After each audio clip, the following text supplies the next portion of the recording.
भाइयों, मैया जसोदा से भगवान कन्हैया ने एक दिन ये कहा है कि माँ, मेरे साथ के जो सखा हैं सब बंसी बट वृंदावन पर गाय चराने चले जाते हैं और मैया हम घर पर अकेले रह जाते हैं। मैया तू हमें भी आज्ञा दे दे तो हम ग्वाल बालों के साथ में अपने गाय बछड़े बंसी बट पर लेकर जाएं। जसोदा कहती है, लाला अभी तुम छोटे हो, जब तुम बड़े हो जाओ तब तुम गाय बछड़े चराने के लिए जाना। भगवान कन्हैया कहते हैं, मैया मैं बड़ा हो गया, खाली मन शैतान का घर मैया घर में अच्छा नहीं लगता है, मैया अब तू हमें आज्ञा दे दे।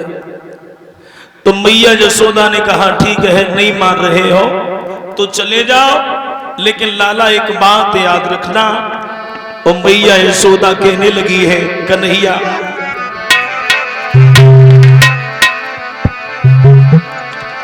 कि यमुना तट पे बंसी बट पर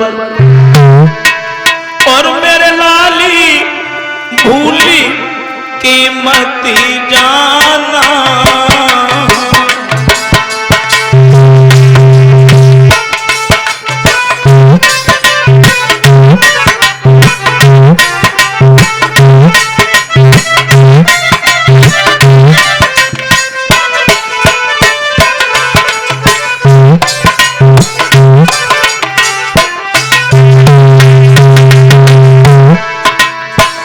मैया जसोदा समझाती है, लाला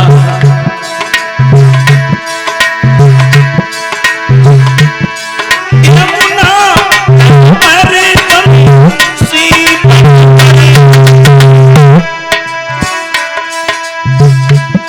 मेरे लाली भूल के मत जाना,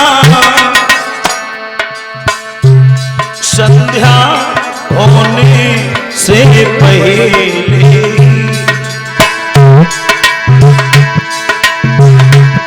घर लौट के जल्दी आ जाना।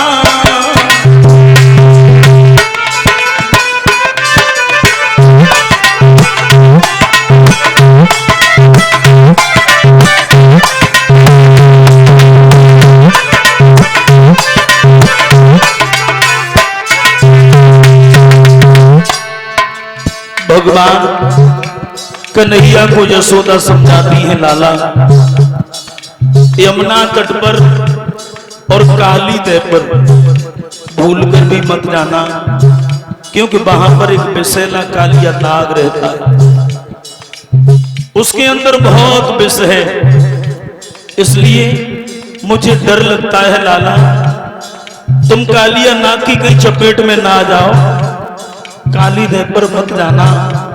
भगवान कन्हैया कहते हैं, ठीक है मां। अब भगवान कन्हैया ग्वाल बालों के साथ में बंसी बट वृंदावन में गाय चराने के लिए आने जाने लगे। भगवान कन्हैया बड़ी सुंदर सुंदर लीलाएं करने लगे।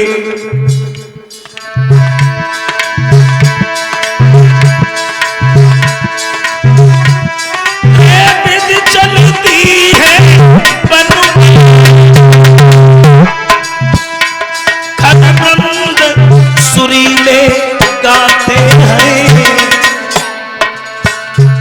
मुरलीधर धर कर अधेरों पर मुरली की तान सुनाते हैं।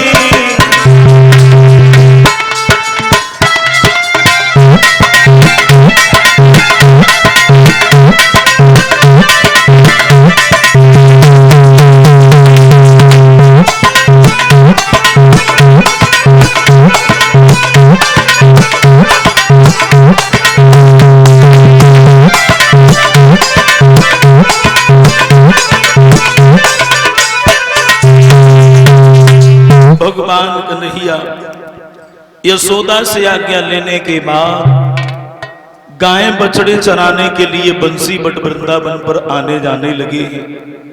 भोजराज बड़ा सुस्त बैठा है, विचार करता है कि मैंने बड़े बड़े राक्षस राक्षसियों को भेजा, आज तक किसी ने आकर हमें ये नहीं बताया कि कृष्ण का रंग काला है, श्यामला है, गोरा है, आखिर कन्हैया है कैसा, जो जाता है लौट के ही नहीं आता।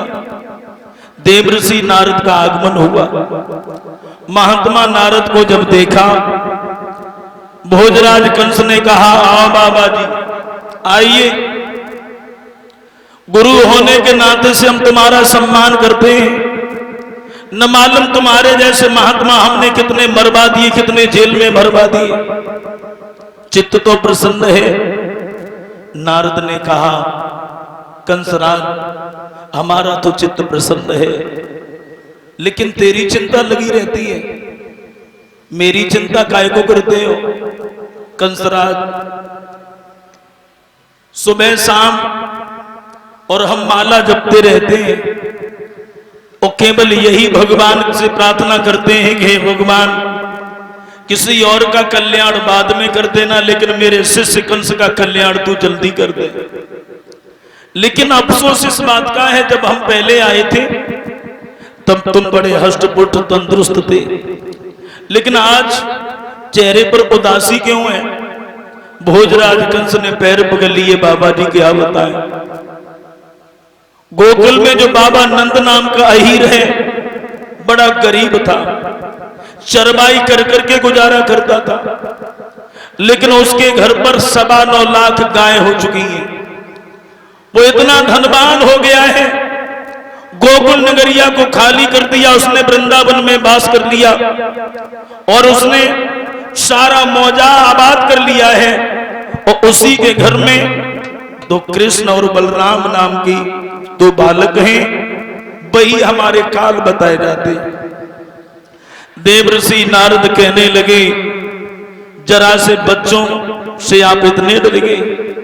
राजन, मकड़ी के धागे से अगर हाथ बांध दिए जाए तो वो कोई बड़ा बंधन नहीं होता है, ये जरा सा बंधन से आप इतने डर गए हो। और देवर्षि नारद ने एक बात कही, कंसराज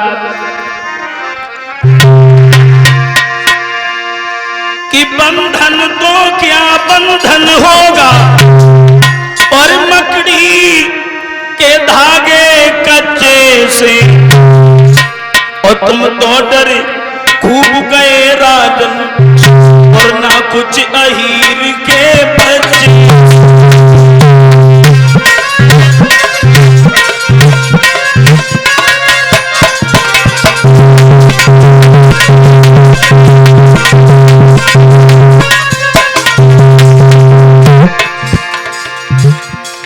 जरा से अहीर के बच्चों से तुम डरे गए, लेकिन तुम्हें मालूम नहीं है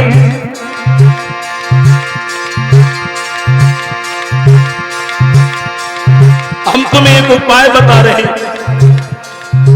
कालीदय में कमल के पुष्प हैं, बाबा नंद के लिए तुम एक पत्र भेजो और खुले शब्दों में लिख दो कि हमें 1 छपरिया कमल के पुष्प चाहिए।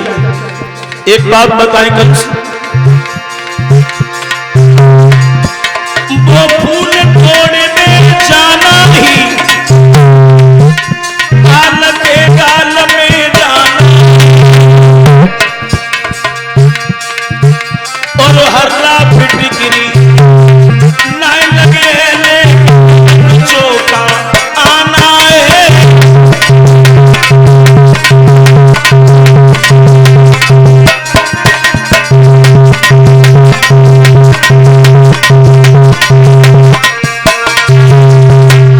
देवर्षि नारद कहने लगे, तुम एक पत्र लिखो बाबा नंद के लिए। कालीदह में कमल के पुष्प हैं, खुले शब्दों में लिख दो कि हमें 1 छपरिया कमल के पुष्प चाहिए। कृष्ण बलराम कालीदह पर अगर कमल के पुष्प लेने के लिए जाएगा तो कालिया नाग डस लेगा, और तुम्हारी सभा में अगर कमल के पुष्प नहीं आए, तुम सारी यादव जाति को जेल में भरवा देना, और रोजाना सवेरे को कुल्ला दांतों करो, एक अहीर को निकालो और उसको मरवा दो। जैसे ये शब्द सुने वैसे ही कंस ने पैर पकड़ लिए। बाबा नारद, तुमने तो मेरे मन की बात ही कर दी। नारद बोले, हम तो तेरा भला चाहते, अब करना न करना तेरा काम है, उपाय बता दिया, अब तुम जानो। नारद तो चले गए। कंस ने एक पत्र लिखा और पत्र लिखने के बाद में खुले शब्दों में लिख दिया है कि गोकुल के रहने वाले बाबा नंद, हमें एक छपरिया कमल के पुष्पों की आवश्यकता है और ये कमल के पुष्प कल शाम तक हमारी सभा में आ जाए। अगर कमल के पुष्प नहीं आए तो हम तुम्हें तुम्हारी सारी यादव जाति को जेल में डलवा देंगे। नीचे अपने हस्ताक्षर कर दिए, तुम्हारा भोजराज कंस। पत्र भेज दिया। भाइयों, पत्र जैसे ही बाबा नंद के यहां पर पहुंचा है, बाबा नंद ने जैसे ही पत्र पढ़ा वैसे ही आंखों से आंसू बहने लगे। कंस, तेरे डर से मैंने गोकुल नगरिया को खाली कर दिया, सैकड़ों बीघा मेरी फसल बर्बाद हो गई। गोकुल से वृंदावन में हमने वास किया, तरह तरह के तू राक्षसियों को भेजता रहा, लेकिन मेरे ऊपर कुल देवताओं की असीम अनुकंपा रही, जो मेरे कृष्ण बलराम पर कोई आंच नहीं आई। अब हमें मालूम पड़ गया तू मेरे कृष्ण बलराम को जिंदा नहीं छोड़ेगा। बाबा नंद फूट फूट के रो रहे हैं। मैया यशोदा को सूचना बताई, यशोदा भी दहाड़ मार के रोने लगी। इधर भाइयों शाम का वक्त हुआ।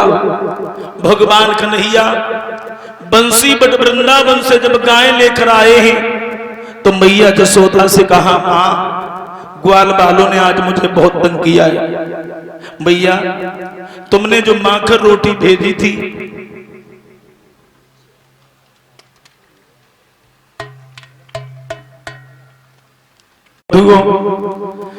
बाबा नंद, मैया यशोदा बहुत दुखी थे। उसी वक्त भगवान कन्हैया बंसी बट वृंदावन से जब गाय लेके चला आए हैं तो मैया यशोदा से बोले, मैया, ग्वाल बालों ने आज हमें बहुत तंग किया। तुमने जो माखन रोटी भेजी थी मैया, ग्वाल बाल सब छीन झपट के खा गए। मैया, हमें भूख लगी है और मैया तू हमें माखन रोटी दे दे। भगवान कन्हैया मां यशोदा से बोले हैं,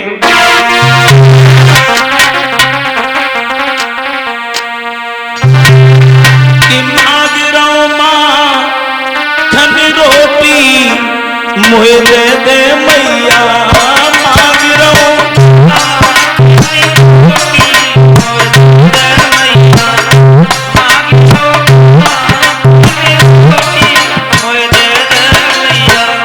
भैया। यशोदा बेटी माखन मथत है,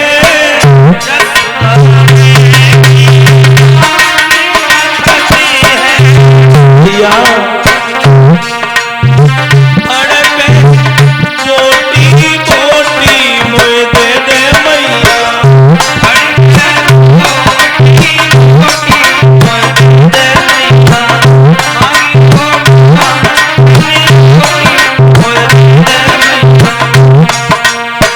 भगवान कन्हैया यशोदा से बोले, मैया हमें माखन रोटी दे देना मां। यशोदा की हिलकी बद गई। कन्हैया को अपनी छाती से लगा लिया, मेरे लाल, ले माखन रोटी खा ले, और तेरा आखिरी दिन है माखन रोटी खाने का। क्या मां?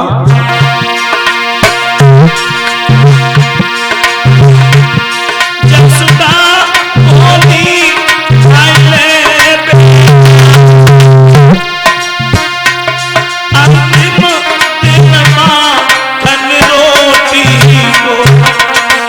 लाला तहसना पड़ेगा तुहे लाला, रोटी रोटी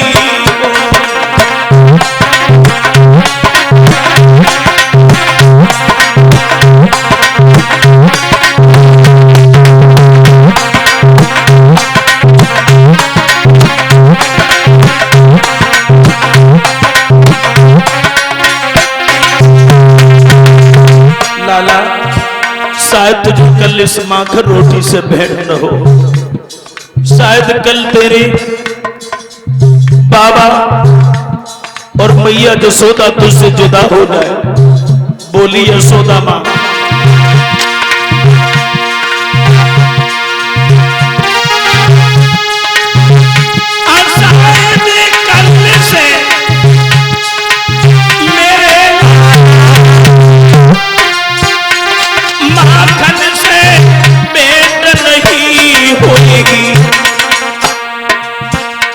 तेरे बाबा बधे कहूँगे,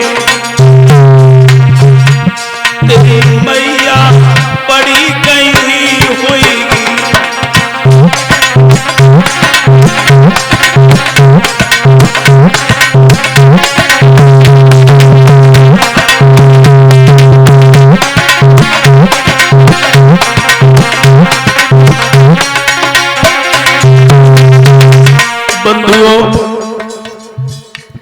भगवान कन्हैया ने जैसे ये शब्द सुने, वो बालों में बनने लगे, कहने लगे मां,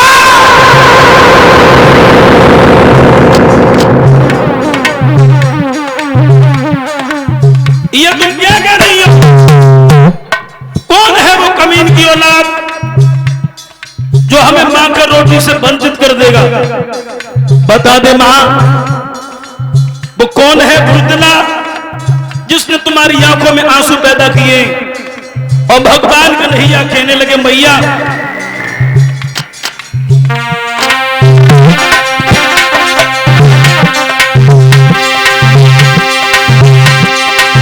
क्रोध आएगा मन बारी को, धरती फटे के गगन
पैदा किए? बता दे मां, वो कौन सी मुसीबत आएगी, वो कौन सा पहाड़ टूटेगा जो कल से हमें मांकर रोटी नहीं मिलेगी? बाबा नंद ने वही फरमान दिखा दिया। कन्हैया, कंस ने ये पत्र भेजा है और खुले शब्दों में लिख दिया है कि कमल के पुष्प चाहिए मेरे लाल। कमल के पुष्प काली देह के अलावा कहीं दूसरी जगह है नहीं,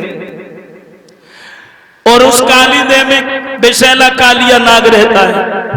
अगर तुम कमल पुष्प लेने के लिए जाओगे तो वो नाग डस लेगा। अगर कमल के पुष्प भोजराज कंस की सभा में नहीं गए तो सारे आदमों को जेल में डलवा देगा। एक तरफ कुआं है तो एक तरफ खाई है। ये बात है बाबा नंद, तुम इतने डर गए कंस से? क्या तुम हमें साधारण बालक समझ रहे हो? और कंस कंस ने अगर पत्र भेजा है तो तुम भी एक पत्र लिखकर भेज दो कंस को, और खुले शब्दों में बता दो कि जिस जेल में डालने की धमकी हम समस्त यादवों को दे रहा है, ये लुच्चे लफंगे व्यभिचारी अत्याचारियों को दे।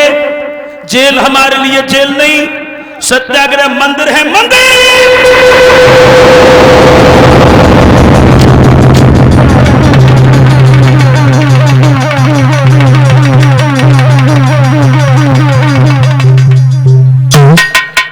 जिस जेल में हमारा जन्म हुआ, उस जेल में जन्म हुआ है तो उस जेल जाने के लिए हम डरेंगे? बिल्कुल नहीं। हम यदुवंशी हैं और यदुवंशी हमेशा आगे बढ़ते हैं, यदुवंशी कभी कदम पीछे नहीं हटाते। बाबा नंद को, मैया जसोदा को सब तसल्ली बधाई भगवान ने। सारी रात विश्राम किया है, सवेरा हुआ, अपने साथ के जितने सखा थे सभी बुला लिए। मना, मनसुका, मधुमंगल, दामा, चिदम्मा, रेता, पेता, श्री दामा, सबको बुला लिया। भैया सब आ गए। हाँ भैया आ गए। भैया आज तो कोई खेल खेलते। दामा कान लगो रोजो भाई तुम्हारे खेल है, अरे कोई नया खेल खेलो तो बढ़िया है। कन्हैया बोले आज गेंद का खेल खेलते हैं। दामा कान लगो गेंद है कहां, तुम्हारी गेंद तो खो गई। तेरे पास में तो गेंद है, हमारे पास में गेंद है कन्हैया, लेकिन अगर हमारी गेंद खो गई तो? कन्हैया बोले गेंद खोएंगे थोड़ी, खेल खेलेंगे गेंद से। भगवान कन्हैया ने दामा से गेंद मंगवाई है, ग्वाल बालों को साथ में लेके, और भगवान श्याम सुंदर पहुंचे हैं काली देव पर। भगवान कन्हैया ने गेंद अपने हाथ में ले ली, ग्वाल बालों को काली देव के किनारे पर लगा दिया। भगवान कन्हैया गेंद लेके विपरीत दिशा में खड़े हो गए और भगवान कन्हैया कहने लगे हम गेंद फेंकेंगे लेकिन तुम सब ग्वाल बाल गेंद को रोकोगे। दामा कहने लगा कन्हैया सुनो, हमारी गेंद खो न जाए, अगर हमारी गेंद खो गई तो हम वही गेंद मंगवा लेंगे। कन्हैया बोले पागल हो गए का, अरे गेंद खोएंगे थोड़ी, खेल खेलेंगे। दामा कहने लगो कन्हैया तुम बड़े नटखट हो, तुम्हारा कोई भरोसा नहीं है। मनसुका बोलो कन्हैया हाँ गेंद कहाँ है? गेंद तो मेरे पास में है। अरे तो तू जाकी बात में काय को आए रहो है। और भगवान कन्हैया से दामा कहने लगो बोलो है मनसुका कि अरे जिद मत ठाने लाला बात मेरी मान ले, जिद मत ठाने लाला बात मेरी मान ले, चाहे जाकी गेंद दबाए हाथ में निकाल ले, जाकी गेंद दबाए हाथ में निकाल ले, सब ग्वाल दबाए हाथन में डंडा ले ले हाथ में हो डंडा ले ले हाथ में डंडा ले ले हाथ में हो डंडा ले ले हाथ में हो डंडा। भगवान कन्हैया ने गेंद अपने हाथ में ले ली, बाल को बाल थे वो सब काली दे के किनारे पर खड़े कर ली। भगवान कन्हैया कहने लगे दामा गेंद आ रही है,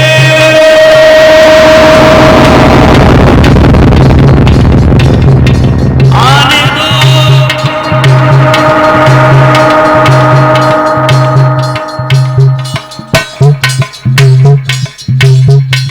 मारो है कन्हैया जब ढोल करारो है, मारो है कन्हैया जब ढोल करारो है,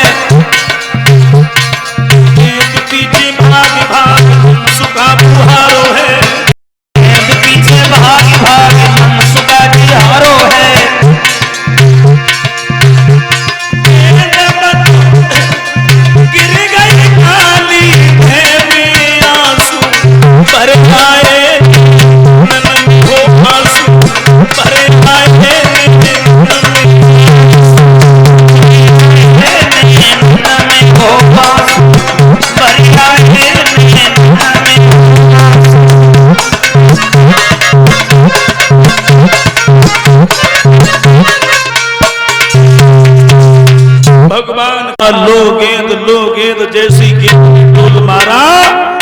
बाल बालों के बीच में से निकल के कालीदह में गिर गए।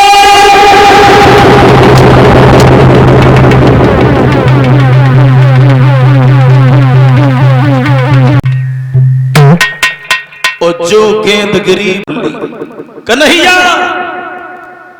जानबूझ के तुमने नाटक किया है।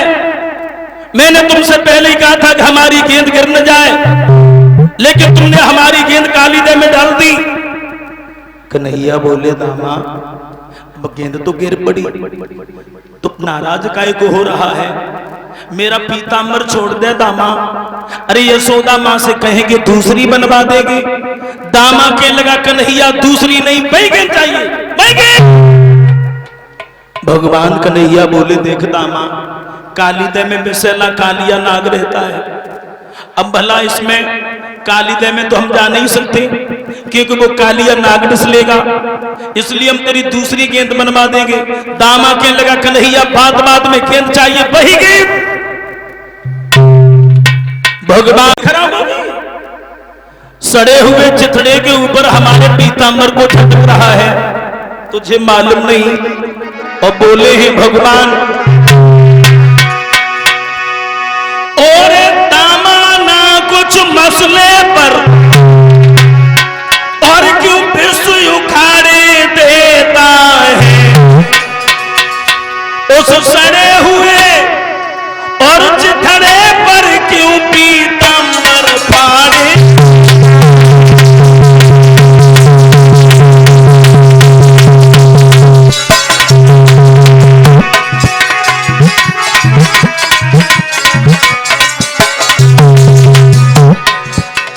भगवान कन्हैया कहने लगे, दामा मेरे पीतांबर को छोड़ दे। दामा पीतांबर छोड़ दे, और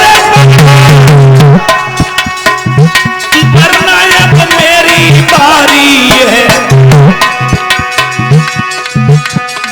एक तमाचो लग बैठो, तेरी खत्म होए दमदारी है।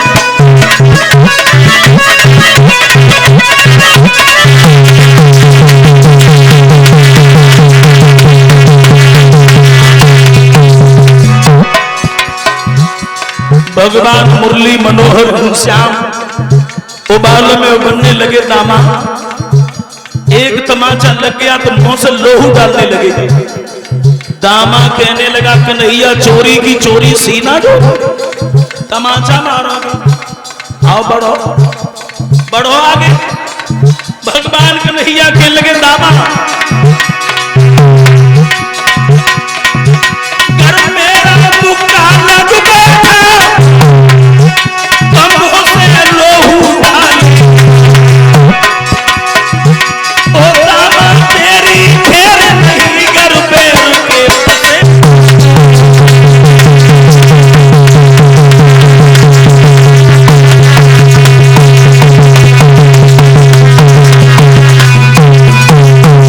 भगवान मुरली मनोहर श्याम ने कहा, दामा एक अगर तमाचा लग गया तो मुंह से लोहू डालने लगेगा। और दामा ने जो इतनी बात सुनी, वैसी कन्हैया की कमर तो छोड़ गई और मनसुखा पैसा लाठी छिना और लठिया लेके सामने खड़ो होगा। आप एक ही लाठी में तुम्हारो भट्टा सो न मिल जाए। तमाचो मारोगे, तमाचो मारोगे। चोरी की चोरी सीना चोरी, तमाचा मारने की धमकियां हमें दे रहे हो। अरे यशोदा से पूछो, अपने बाप नंद से पूछो, कंस ने चिट्ठी भिजवाई है, कमल के पुष्प मंगवाए हैं, और तुम इतने बलवान हो तो ये कमल के पुष्प भी तुम्हारे सामने है। कमल के पुष्प तोड़ के ले आओ तो हम समझ जाएंगे तुम बहुत बड़े बलधारी हो। और दामा बोला है, कन्हैया एक बात सुनो।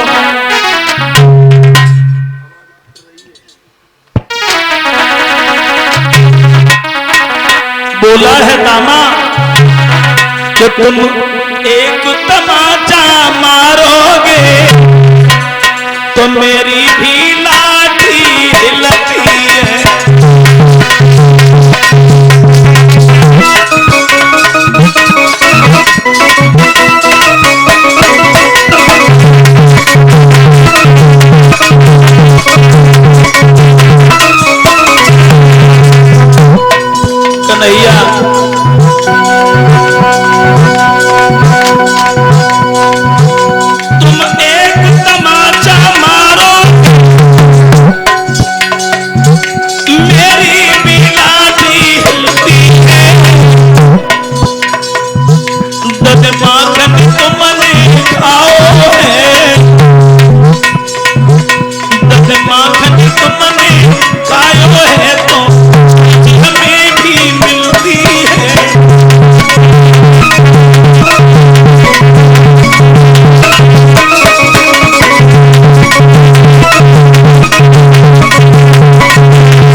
कन्हैया अगर तुमने दध माखन खाओ है तो छाछ हमें मिलते तमाचा मारोगे।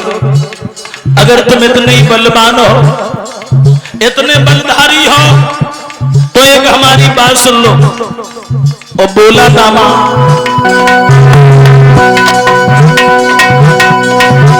तुम बड़े बाप के बेटा हो,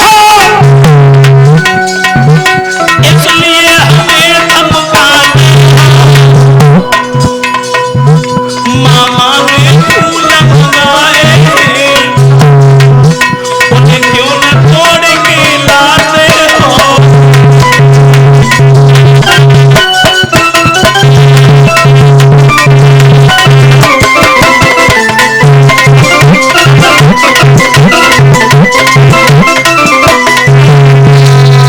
भगवान कन्हैया से दामा ने खुले शब्दों में कहा, अगर बलधारी हो, भोजराज कंस ने पुष्प मंगवाए हैं, तुम पुष्प ले आओ तो हम समझ जाएंगे तुम बहुत बड़े बलधारी हो।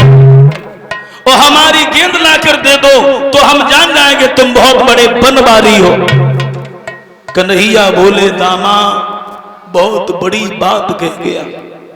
कमल के फूल, कंस की धौंस, पातालपुरी में तेरी गेंद गई होगी, वो गेंद भी लेके आऊंगा और मैं कमल के पुष्प भी लेके आऊंगा।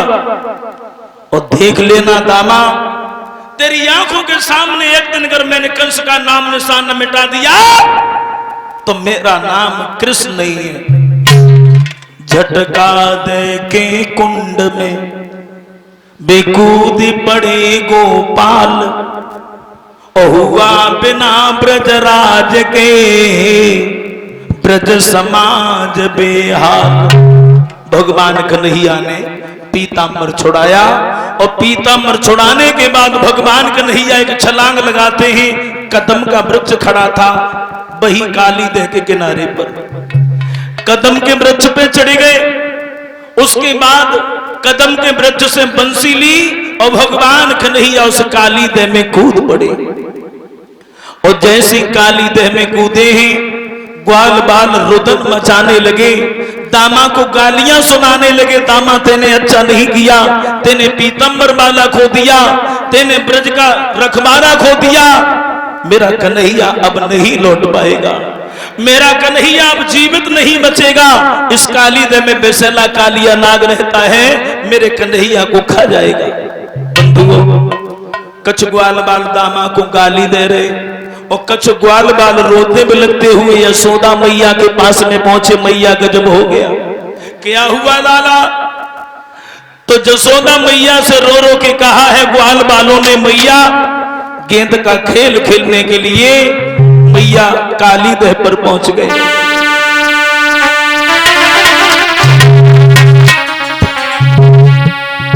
अरे गजब भयो भारी माता सुनो, गजब भयो भारी रे,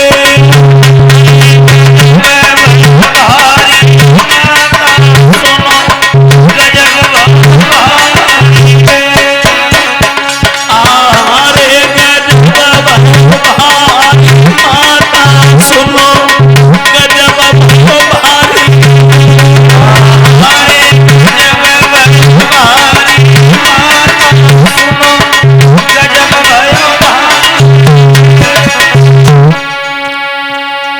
अरे माता सुनो गजब बहु भारी, और बद किस्मती हमारी, और खेलन गए गेंद यमुना पे गिर गई। अरे जमुना जलधारी माता सुनो, गजब जलधारी माता सुनो, गजब भारी रे। आहारे जमुना जलधारी माता सुनो, गजब भारी, आहारे जमुना जलधारी माता सुनो, गजब भारी। मैया गेंद का खेल खेलते खेलते काली दह पर पहुंच गए मैया, लेकिन अचानक गेंद काली दह में चली गई। फिर क्या हुआ लाला? तो ग्वाल बाल बोले मैया फिर गजब हो गया। अरे भेंट पकड़ के श्री दामानी कीने तंग मुरारी, और बात सही ना गई कृष्ण पे कूद पड़े, अरे जल में बनवारी माता सुनो जब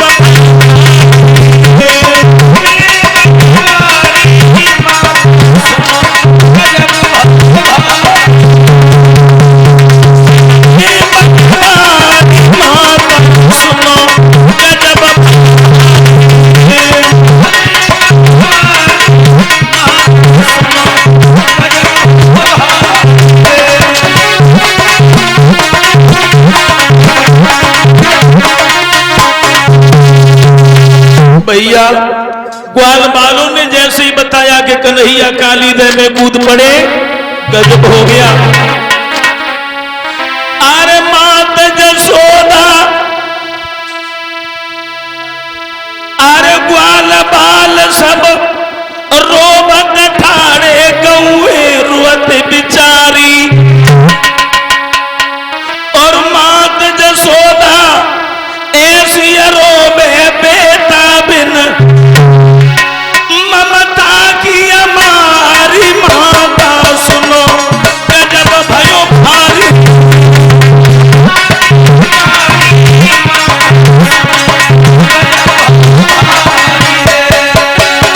ममता की हमारी माता सुनो गजब भयो भारी।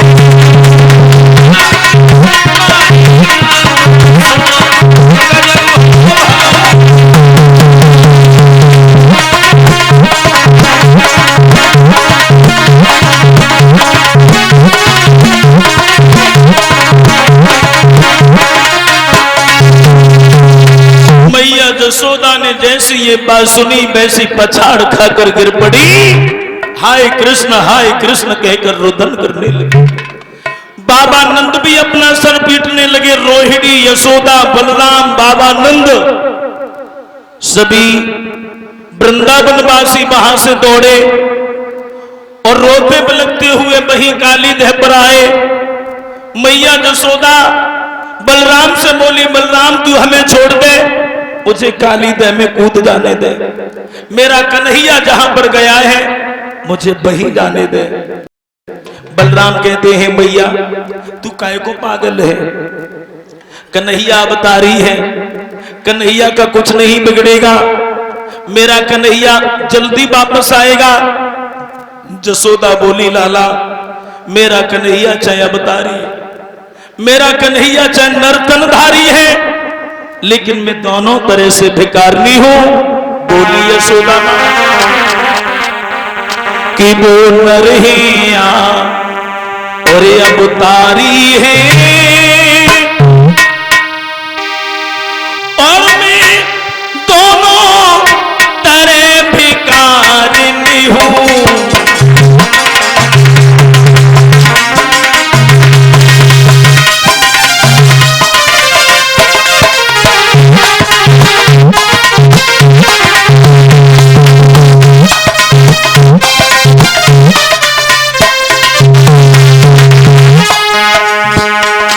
यशोदा कहती है लाला मेरा कन्हैया चाहे नर्तनधारी है चाहे अवतारी है, लेकिन मैं दोनों तरह से भिखारी हूं।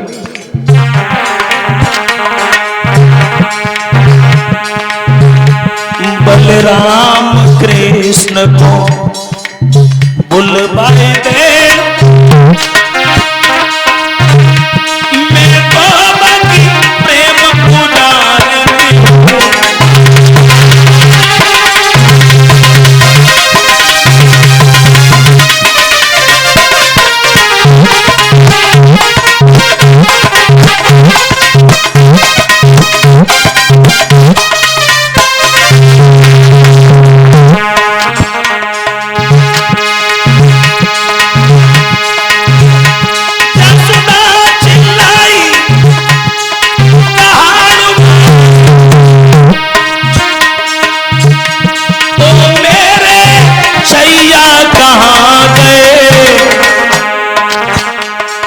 चंदने पीठ पर माथ कहा मेरे उम्र की नैया कहाँ गए।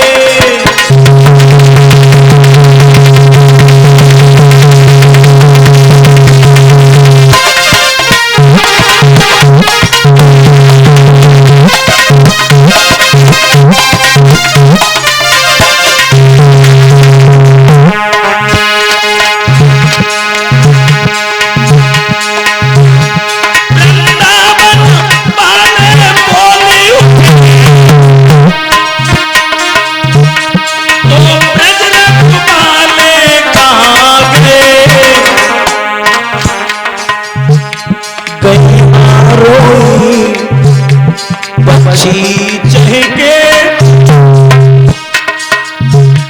ओ मुरली वाले कहाँ गए।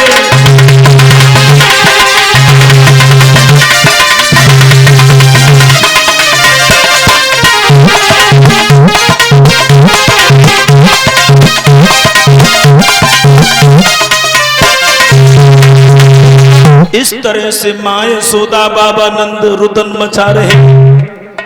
उधर भगवान कन्हैया काली दे के अंत्यस्थल में पहुंच गई, जहां मौत भी पनाह मांगती है। कालिया नाग सो रहा है और कालिया नाग की दोनों पत्नियां जाग रही हैं।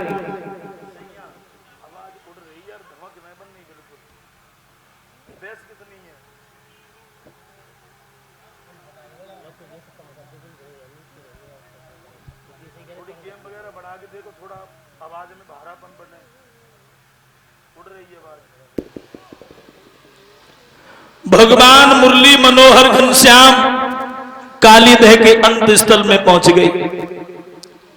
नाग सो रहा है, नागनियां जाग रही हैं। एक नागनिया की नजर पड़ी, रास्ता रोक ली। रुक जाओ, कहां जा रहे हो? दिखाई नहीं दे रहा, पति सो रहे हैं। अगर पति जग गए तो मैं बचा नहीं पाऊंगी, निकल जाओ, धीरे से निकल जाओ। कन्हैया कहने लगे नागनिया मेरी गेंद गिर पड़ी है और मैं अपनी गेंद लेने आया हूं। नागनिया कहने लगी पागल हो गए हो, गेंद लेने आए हो, पति को जगाऊं अभी?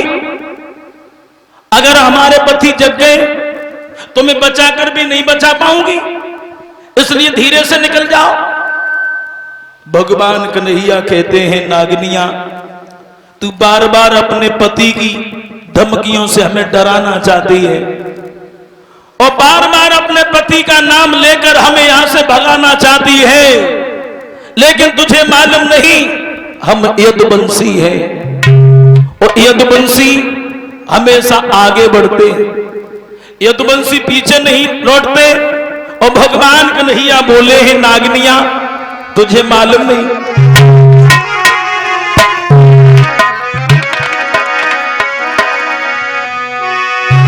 बोले हैं भगवान कहते जगा तन के अपने पति को और कछु बात उसी से करना है।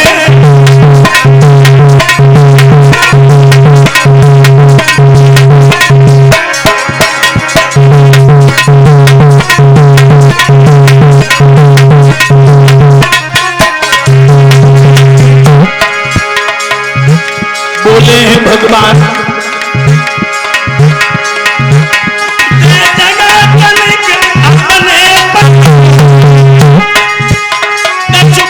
उसी से करना है।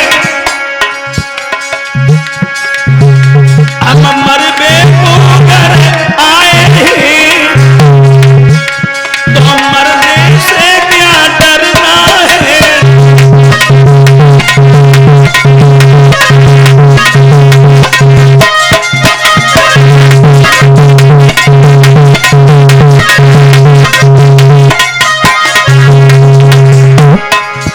भगवान कन्हैया बोले हैं नागनिया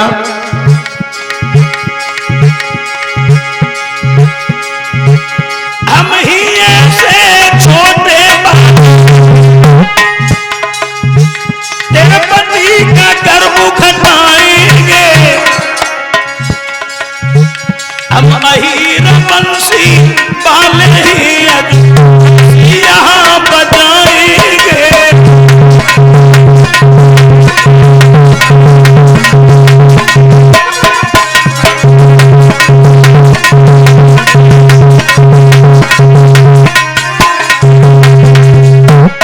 तुझे मालूम नहीं, हम अहीर बंसी वाले हैं और आज यहां पर बंसी बजा के जाएंगे।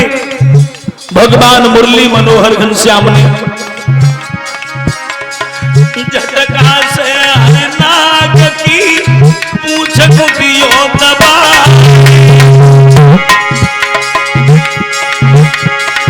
फुंकारी भरता हुआ उठो नाग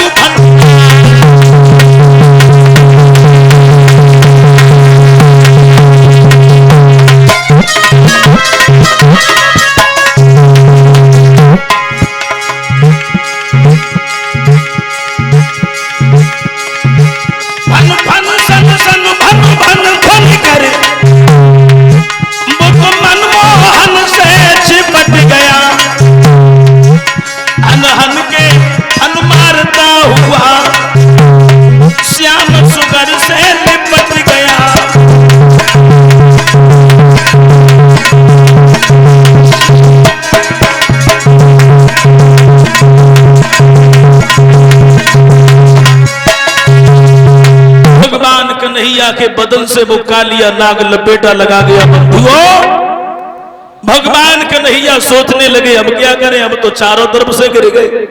तो भगवान कन्हैया ने अपना शरीर गर्म कर लिया, अपना शरीर गर्म और भारी कर लिया। कालिया नाग की सभी नसें चट्टी चट्ट टूटने लगी और कालिया नाग भगवान के बदन से दूर हट गया।